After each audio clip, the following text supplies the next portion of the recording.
네, 안녕하세요. 주얼러 이인창입니다. 먼저 러시아가 우크라이나를 실제 침공할 줄은 예상하지 못했습니다. 이 자원 부국인 러시아와 어떤 미국의 액션 영화 속에서 각자의 실리를 챙기지 않을까 생각했고, 또 중간에 이렇게 위기가 누그러지는 그런 상황도 있었거든요. 그런데 전격적으로 이 전쟁이 시작되었습니다. 지금 일주일 정도 지났는데요. 빠르게 수도가 함락될 거라는 그런 또 예상과는 다르게 이 전쟁이 길어질 수도 있는 모습입니다.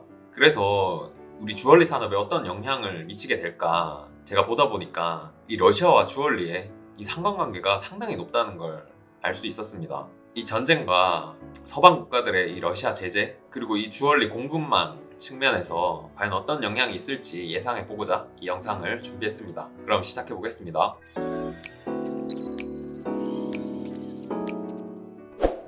먼저 전 세계가 러시아를 어떻게 제재하고 있는지 보시면은 이 스위프트에서 배제를 함으로써 은행 간 업무를 할 수 없게 만들었습니다. 이렇게 되면 수출입업자들이 러시아 은행을 이용해서 거래를 할 수가 없게 됩니다. 이건 원자재를 수출하는 러시아에게는 굉장한 타격이 될 걸로 예상이 되고요. 일반적으로 글로벌 판매를 하는 많은 기업들은 러시아와 원활한 거래를 할 수 없게 됩니다. 디즈니 같은 경우에는 영화 개봉도 안 한다고 하고요. 이 IOC 스포츠 연맹에서도 러시아를 퇴출시키고 있습니다. 피파도 카타르 월드컵에서 러시아를 지금 퇴출하기로 결정했습니다. 거기에 국제농구연맹도 러시아를 퇴출하고요. 전 세계 어떤 언론에서도 러시아 국영 매체는 이제 노출이 안 되도록 제재를 가하고 있고요. 이 전 세계가 러시아의 이런 침략 행위를 멈추게 하기 위해서 또 러시아 자체가 얻는 이익이 최소화되기 위해 아주 똘똘 뭉쳐서 제재를 가하고 있습니다.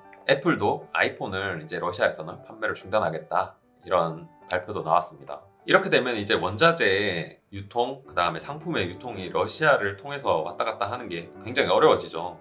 그럼 우리 주얼리에 어느 정도 이 상관관계가 있을지를 봐야 됩니다. 먼저 금을 저희가 확인해 봤는데요. 이건 보유량입니다. 보시면 미국이 8,000톤 정도 이제 금을 가지고 있어서 압도적으로 많고요. 그리고 독일, 이탈리아, 프랑스 순이고 러시아는 5위의 금 보유량을 가지고 있습니다. 근데 이제 상품의 유통에 있어서는 이 금을 생산하는 생산량이 더 중요하겠죠. 근데 여기서 보시면 러시아는 세계 3위의 금 생산 국가입니다. 매장량도 상당히 많아서 이제 거래가 중지가 됐을 때에는 금 유통량이 자연스럽게 낮아질 걸로 보입니다. 네, 금은 아시다시피 순금 제품이나 기금속을 생산하는데 아주 기본적인 원자재입니다. 그리고 은은 보시면 세계 4위의 은 생산 국가가 바로 러시아입니다. 러시아의 원자재 수출길이 막히면 당연히 가격 상승이 예상이 됩니다. 그리고 가스와 원유 같은 경우에는 모든 활동의 기본이 되는 그런 원자재니까요. 그 부분에서도 모든 산업을 포함해서 주얼리 산업도 피해갈 수 없는 필수 원자재입니다. 이 러시아가 천연가스는 2위의 생산국이고요. 그리고 석유 생산량은 3위의 생산국입니다. 그리고 이렇게 핑크골드를 주얼리에서 제작할 때 여러분들 여기에 들어가는 금속이 뭔지 아시나요? 일반적으로 금 제품 14K, 18K는 노란색 금이 58.5%가 들어가면 14K가 되고 75%가 들어가면 18K가 됩니다. 그런데 핑크골드를 이렇게 만들기 위해서 40%, 18K 같은 경우는 나머지 25%를 이 구리를 이용해서 색감을 이렇게 붉은 색감을 냅니다. 구리와 다른 원자재들이 이제 섞이게 되는데요. 이 구리의 생산량을 보시면 이것도 러시아가 거의 7위에 해당하는 생산량을 보여주고 있습니다. 그리고 이렇게 화이트 골드 같은 경우에는 노란색 금이 아무래도 반 이상 들어가 있기 때문에 마지막 공정에서는 화이트한 금속을 도금하는 작업을 하게 됩니다. 여기에 쓰이는 금속이 로듐이나 파라듐 많이 쓰고 있고요. 이제 니켈은 거의 도금에서 쓰이지 않습니다. 그래서 찾아봤더니 이건 로듐의 생산량인데요. 남아프리카가 거의 70% 80%에 해당하는 로듐 생산국이고요. 그리고 세계 2위의 로듐 생산국은 러시아입니다. 주얼리와 관련해서 이게 해당이 안 되는 원자재가 거의 없는 것 같더라고요. 계속해서 한번 보실게요. 이건 파라듐 생산량인데요. 러시아가 44%의 생산량을 보여줍니다. 파라듐은 그 자체로도 상품으로 생산하기도 하고요. 그리고 도금의 재료로 사용이 됩니다.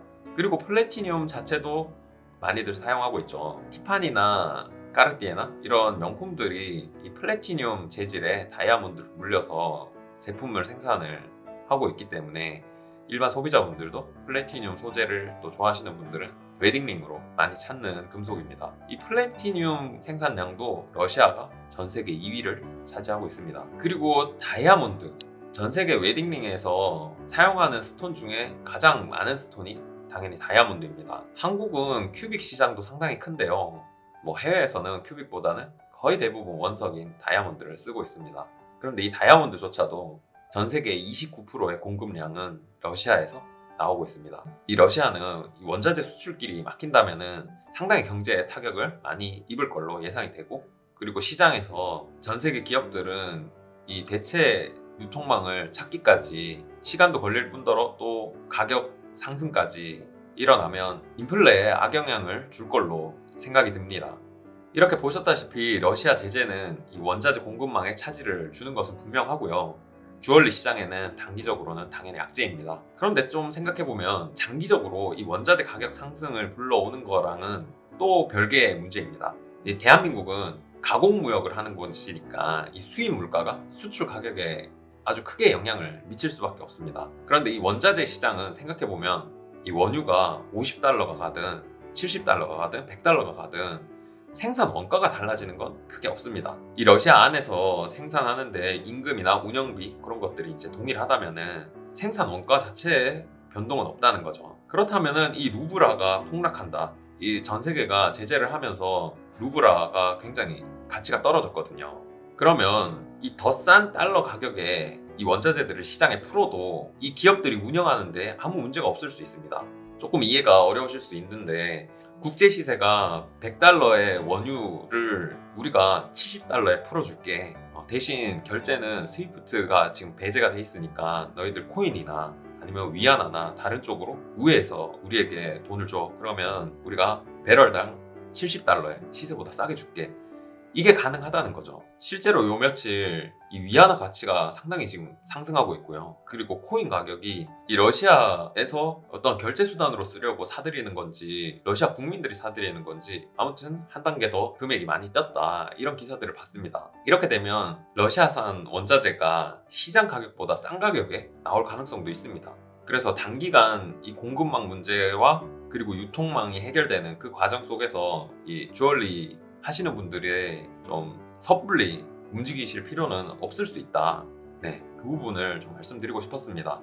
아무튼 이렇게 전쟁 상황에 따른 저희 주얼리 업계에서는 어떻게 대응해야 될지에 대해서 생각해보는 시간을 가졌고요. 이 전쟁은 정말 무고한 시민들이 희생을 치르게 되니까 절대 이런 일이 다시는 일어나지 않도록 전 세계가 단합된 모습을 보여줬으면 좋겠습니다.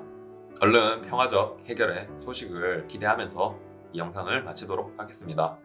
궁금하신 점 있으시면 댓글이나 저에게 메일로 문의 주시기 바랍니다. 시청해주셔서 감사합니다.